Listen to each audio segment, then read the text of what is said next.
Socrates அனாவசியமான எந்த ஒரு பொருளையும் வாங்க மாட்டான்.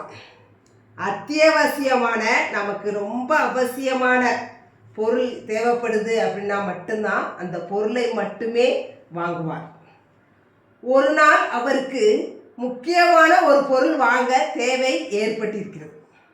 அதை வாங்குவதற்காக சென்றிருக்கிறார். கூடவே ஒரு சில நண்பர்களும் சென்றிருக்கிறார்கள். தேவைப்பட்ட பொருளை மட்டுமே சாக்ரடீஸ் வாங்கி கொண்டு வந்திருக்கிறார்.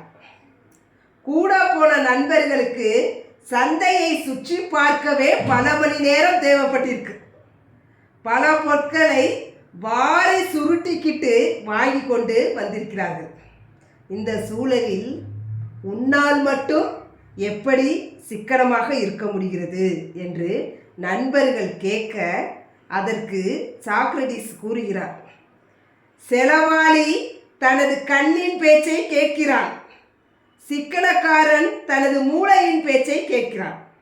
செலவாளி தனது கண்ணின் பேச்சை கேட்கிறான், சிக்கனக்காரன் தனது மூளையின் பேச்சை கேட்கிறான். அதாவது கண்ணில் பார்த்து ஆசை வந்து அந்த ஆசையினால் ஒரு பொருளை வாங்காமல், மூளை எந்த பொருளை வாங்க சொல்கிறதோ அந்த பொருளை மட்டுமே வாங்கினால் போதும், அதை மட்டுமே வாங்கினா போதும் என்று சொல்கிறார். ஆக அடுத்த முறை ஒரு பொருளை வாங்கும் முன்பு இதை சிந்தித்து பார்ப்பீர்களா?